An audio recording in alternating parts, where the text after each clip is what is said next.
ទី3ហើយជាថ្ងៃនេះផ្ទាល់គឺយើងនៅមុខប្រាសាទអង្គរវត្តតែម្ដងហើយឥឡូវខ្ញុំចង់សួរពីចំណាប់អារម្មណ៍អគ្គនាយិកាម្ដងថាបងស្រីមានអារម្មណ៍មិនដែរក្នុងថ្ងៃនេះគឺជាថ្ងៃដែលកម្ពុជារបស់យើងបំបែកឯកតកម្មពិភពលោកមួយទៀតហើយចានិយាយទៅសម្រាប់ខ្ញុំវិញខ្ញុំរំភើបមែនទែនទោះបីឥឡូវក៏មានអារម្មណ៍រំភើបដែរហើយសម្រាប់ឡានរបស់ក្រុមហ៊ុន888 Alpha Cab របស់យើងខ្ញុំគឺនៅចិត្តមែនទែនត្រឹមតែ4ឡានពីមុខមកហើយណាបងប្អូនចាតែគេឥឡូវបានជួបមួយ idol ហើយបងរៀនថតអ្នកនរគ្នាស្គាល់ហើយខ្ញុំឃើញប្លង់គាត់ស្អាតមែនទែនថ្ងៃនោះពេញនេះសុខសប្បាយបងសុខសប្បាយអូនសុខសប្បាយចាហើយខ្ញុំចង់ដឹងពីចំណាប់អារម្មណ៍របស់បងបន្តិចថាពេលដែលបងបានមកចូលរួមនៅក្នុងព្រឹត្តិការណ៍ដ៏ធំមួយនេះអារម្មណ៍ផងបងបែបម៉េចដែរបងមានមោទនភាពខ្លាំងមែនទែនដែលប្រទេសយើងមានសមត្ថភាពនៅក្នុងការរៀបចំកម្មវិធីនេះឡើងហើយទទួលភ្ញៀវបរទេសយ៉ាងច្រើនហើយជាពិសេសគឺឡានទំនើបនិយាយខ្លីមួយម៉ាត់គឺផ្លូវយើងជិះឡានទំនើបបានចាបាទប្រជាជនយើងសម្រាប់កម្មវិធីនេះគឺយើងមានចំណែកគ្រប់គ្នាពួកគាត់ដែលមកទីនេះទាំងអស់គឺមានចំណែកទាំងអស់គឺគាត់មកផ្ទាល់គាត់បានចូលរួមជាគេហៅថាស័ក្តិសិទ្ធិនៅក្នុងការមើលឃើញថាយើងបានធ្វើកម្មវិធីនេះឡើងហើយធ្វើឲ្យបរទេសគាត់ឃើញមកថាយើងគ្រប់គ្រងសមិទ្ធផលអ្វីដែលជាថ្មរបស់ជាតិយើងសម្រាប់ភ្ញៀវបរទេស for everyone who's watching this who understand what I'm saying please come here see it for yourself don't believe any news before you arrive to Cambodia I will prove you wrong that Cambodia will you well and will give you everything that you will remember about Okay, thank you. Okay, thank you so much. អរគុណអូខេអរគុណច្រើនអរគុណច្រើនតើយើងទៅមើលសកម្មភាពផ្សេងទៀត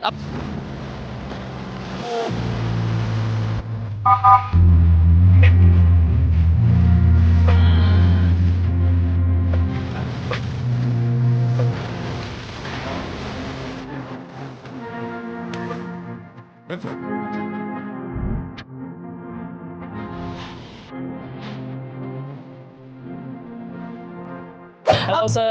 Hello, how you doing, man? Hey, I'm doing great. So what is your name? My name is Hadi. Okay. As you are already here for 2 years, so you have any message to the world for those who not yet visit Cambodia? Come to Cambodia. Come to Cambodia. We got things here like you don't see it anywhere else. The people are friendly, especially the food, man. Okay. You can wake up in the morning, 6 a.m. Get your coffee under a beautiful tree. 2, 3, 4 hours from Phnom Penh, you can reach Siem Reap. It's really amazing. It's really wonderful. I got no complaint, man. Okay, so anyway, thank you so much. ហើយចង់និយាយកម្រងឥឡូវបើកម្រង fit ជាមួយនឹង speed នឹងចង់និយាយថាពេលហ្នឹងមានរៀបអីនៅសម្រាប់ speed និយាយកម្រងពេលហ្នឹងកម្រងពេលទៅហ្នឹងព្រោះមួយស្មើព្រោះអាស្ដាយព្រោះហ្នឹងនៅអាស្រ័យហ្នឹងតែដល់ពេលឥឡូវស្ដាយតែបានប្រហែលមានថ្ងៃក្រោយហ្នឹងឯង Anyway we are your fan អរគុណច្រើនបងអរគុណ Bye bye ស្ពីបវិញផងអរគុណ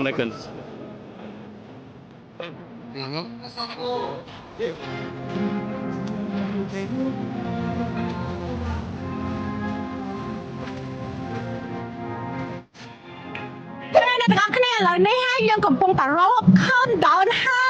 យបាទអញ្ចឹងទាំងអស់គ្នាកុំឲ្យរងចាំយូរកុំភ្លេចទៅមើលសកម្មភាពនៅខាងក្រោយខ្ញុំទាំងអស់គ្នាអ្នកទាំងអស់គ្នាមក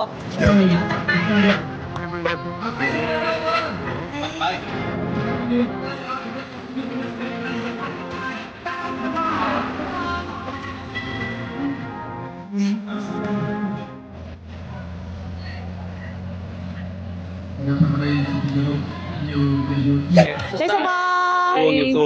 ងសុខសប្បាយបងសុខទុកធម្មតាប៉ុន្តែថ្ងៃនេះសុខប្លែកពីធម្មតាដោយសារតែរំភើបពេករំភើបរឿងអីបងរំភើបថ្ងៃនេះមើលនៅខាងក្រោយខ្នងមើលបាទគាត់ដល់2គ្រឿងខាងមុខនេះបោកចូលនេះជិត10លានហើយសំខាន់មកចតនៅកន្លែងណាចតនៅមុខអង្គរវត្តរបស់យើងបាទតំបន់បេតិកភណ្ឌរបស់កម្ពុជាយើងទៀតហើយថ្ងៃនេះកាន់តែសប្បាយរីករាយទៀតគឺប្រទេសកម្ពុជាយើងបានបំបែកកំណត់ត្រាតំបន់បេតិកភណ្ឌដែលមានរថយន្តគេហៅ Supercar ហើយ Hypercar ដែលចតច្រើនជាងគេនៅលើពិភពលោកហើយព្រឹត្តិការណ៍បែបនេះមិនងាយមានទេខ្ញុំមិនដឹងថាប្រហែលឆ្នាំមានម្ដងទេអត់ដឹងថាចាប់ពីថ្ងៃនេះទៅដល់100ឆ្នាំក្រោយមានម្ដងទៀតអត់ទេបាទតែអ្វីដែលសំខាន់គឺ UTJ បានកើតតន់ហើយបានចូលរួមទៀតបាទអញ្ចឹងពិតជារំភើបខ្លាំងមែនទែនបាទសម្រាប់ចំណាប់អារម្មណ៍របស់ខ្ញុំថ្ងៃនេះគឺយើងរកពីអីដែលមកថ្លែងឲ្យលើសនេះមិនបានទេបាទគឺពិតជារំភើបខ្លាំងមែនទែនហើយសប្បាយខ្លាំងជាងគេគឺដើរមើលឡានទំនើបថ្លៃចាំឲ្យមើលឲ្យពេញចិត្តឡានមួយណាជាងគេបងនោះ964វ៉ាវរបស់បងសយាហ្មងចាប៉ុន្តែលឺថាឡាននោះអត់មានតម្លៃទេ ยังติงอย่างน่า សន្សំប្រហែលឆ្នាំក៏អត់គ្រប់ដែរដោយសារតែ not for sale តាមចិត្តម្ចាស់គេចង់លក់អត់លក់តម្លៃដាក់មិនដាក់បាទអញ្ចឹងគឺអត់ដឹងថាសន្សំលុយប្រហែលឆ្នាំឲ្យគ្រប់ទេ ចា បាទមានតែស្រឡាញ់ចំចិត្តហ្មង ចា បាទ អ្នកតែពុទ្ធិជ័យគឺគាត់ស្គាល់ប្រភេទឡានច្រើនហើយព្រោះដោយសារគាត់អីគាត់ជាអ្នកបិទ បាទ ស្កុតឡានណាព្រោះឡានខ្ញុំក៏បិទទៅខាងគាត់ដែ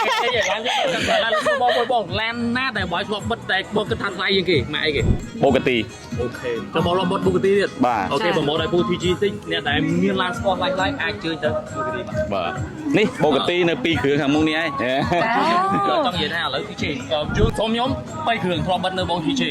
ជាសកាក៏ធ្លាប់បិទចូលទៅ fan ពូ TJ បាទ ហ្វេនខ្លាំងនិយាយមែន តាំងពីនេះបិទស្គាល់ជាទៅដែរអូខេ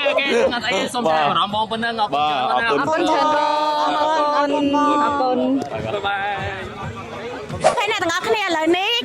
ព្រឹត្តិការណ៍ដ៏អស្ចារ្យកាបោ3000នេះគឺត្រូវបានបញ្ចប់ហើយក៏អរគុណដល់ពុកម៉ែបងប្អូនទាំងអស់គ្នាដែលតាមដានវីដេអូពួកខ្ញុំតាំងពីដើមរហូតដល់ចប់អញ្ចឹងកុំភ្លេចរងចាំវីដេអូក្រោយៗទៀតពីក្រុមហ៊ុន888 Uppercase ទាំងអស់គ្នាបាយ